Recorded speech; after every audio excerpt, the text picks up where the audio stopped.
But look, let's start with this country's energy debate, which is full of deception and half-truths. Facts are conveniently omitted or just simply glossed over, and popular slogans often become more important than the search for that truth. The truth is that despite the need for the lower-cost rollout of wind and solar energy, Australia needs much, much more. It needs pumped hydro. It desperately needs gas-fired power stations. It needs batteries. But it also needs an open mind on nuclear energy. And though the government and the Prime Minister have stuck to a position that nuclear is too expensive for Australia and too slow to implement, if it had confidence in that position, it would simply lift the ban on nuclear power generation and let the market decide the preferable method to power this country into the future. Because all the arguments about the relatively high cost to build a nuclear industry ignore one vital fact, and that is the mind-blowing demand for electricity that data centres now and in the future will require. And the further down the artificial intelligence path we move, the more electricity that will be needed. And don't listen to me about this. Listen to Craig Scroggie, the Chief Executive and Founder of Australia's biggest data centre company, NextDC, from when we spoke to him a few months ago. 10 years ago, when we built data centres, they were about 10 megawatts in size. Today, those data centres are more than 100 megawatts. And in only a few years, that will be a gigawatt. It'll be 1,000 megawatts, from 10 to 100 to 1,000 in a decade. The energy infrastructure required to power the next evolution for our country is not in place today, nor is the scale transmission infrastructure that's required. And it's a critically important role that the government has to play. And that would allow government to then get out of the way and let the free market do its job and for industries to be created. But in the past few months, from the United States, a dose of reality has emerged. In March, America passed a bipartisan bill to speed up the development of new generation nuclear power plants. In September, Microsoft signed on with Constellation Energy with a controversial plan to revive the 3 Mile Island nuclear power plant in Pennsylvania. Now, 3 Mile Island's number 2 reactor, remember, is the site of the 1979 partial meltdown, which remains the most serious nuclear accident in US history. Then this week, Amazon said it will invest to develop small modular reactors created by X-Energy. And also this week, Google agreed to purchase energy generated by small modular reactors being built by startup Kairos Energy, which will start in 2030. And also, finally, this week, the Biden-Harris administration announced a $900 million initiative to build and deploy next-generation nuclear technologies, including small modular reactors. So with all this knowledge, let's bring in here the opposition energy spokesman, Ted O'Brien, who joins me from the Sunshine Coast. Ted, many thanks for your time. You heard examples there of the biggest tech companies on the planet right now investing in nuclear. What do they know that this government doesn't know that denies that nuclear is required in Australia? Ross, I think the answer to that is they know a lot that this government doesn't know. So if we take a step back, we know that the most advanced economies in the world are embracing nuclear energy. We know from only a couple of months ago that the world's largest banks are backing nuclear energy. And as you've just laid out, some of the world's largest companies are embracing nuclear energy.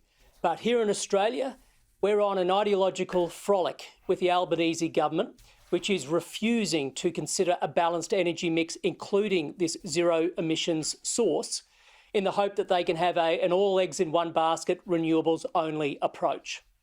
So, to my point that I made earlier, if they're truly energy agnostic, why would they not simply lift the ban on nuclear energy generation in this country, let the market decide, and as a result of that, if small modular reactors are economically viable, then somebody would go ahead and build them and connect them to the grid?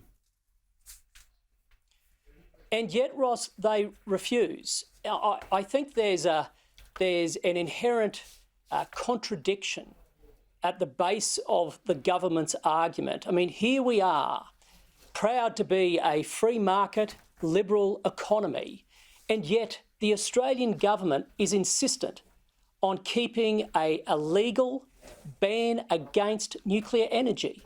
And on what grounds? Well, Anthony Albanese and Chris Bowen claim it's too expensive. Now, on those grounds alone, I can't think of any other technology, any other service that Australia bans because the Prime Minister and Energy Minister have themselves deemed it too expensive, especially in contrast to our closest allies, biggest economies, biggest banks and biggest companies. So the deal that, say, Google has done with Kairos Energy, which actually uses nuclear energy in a brand new form of technology, that's the thing that gets me, because if that's the case, they're not talking about rolling it out in 2040 or 2045. They're talking about rolling out their first reactor in 2030, in barely 5 years' time. So this shows that this folly that it's actually in 15 years or 20 years' time, that seems to be really exposed simply by that argument alone.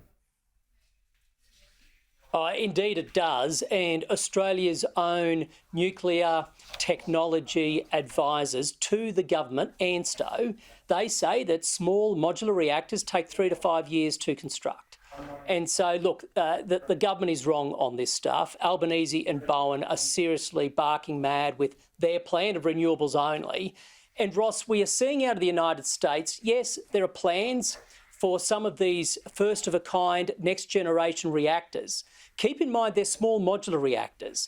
And the plan of the SMRs is once you get to next-of-a-kind, so you have a lot of these being produced, then basically a lot of them will be able to run effectively out of a manufacturing plant, which allows you to enjoy a different type of scale economy, as well as enjoy cheaper capital costs, as well as more rapid deployment on the ground.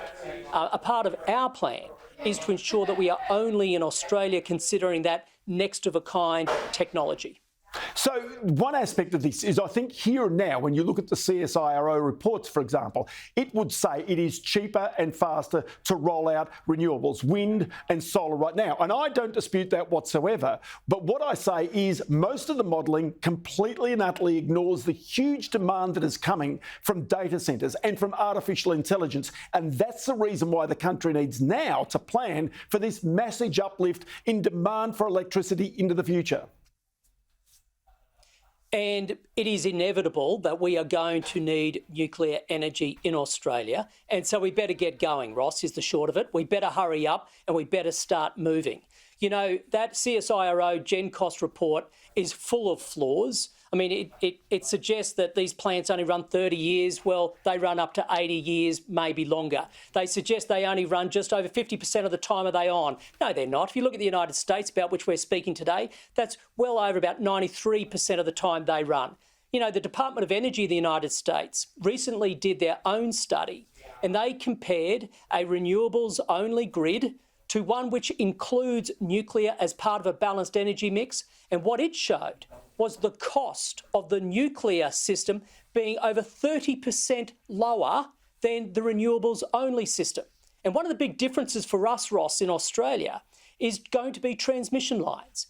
In order for the Albanese government to achieve its vision of a renewables-only grid, they are planning for up to 28,000 kilometres of transmission lines. You don't need that when you have a source of baseload power like nuclear energy that has the density of fuel and you can leverage existing transmission lines. So that cuts capital costs from the get-go. It avoids an enormous rollout of network charges, and anyone at home or a business which looks at their energy bill, what they see is the enormous line item for network charges. That line item is only going up and up and up the more we have a renewables-only grid. So, Ted O'Brien, what I'm hearing here is that the coalition is certainly not backing away from its pro-nuclear stance going into this election. In fact, from the sounds of things, you're doubling down right now, and especially from what you're seeing in the United States. Indeed, and we have no choice if we are to truly deliver outcomes for the Australian economy, Ross. You know, Australia has a decision to make. Are we going to be part of the future economy or not? With the insatiable demand for energy that comes from artificial intelligence, we need to be part of that. We cannot vacate the field on future economic opportunity. And energy is fundamental to all of that. We have to get energy right. That's a balanced energy mix. And yes, that includes zero emissions nuclear energy. I'll tell you what, Ted O'Brien, good to have you on the program today, and many thanks for your time. Thanks very much, Ross.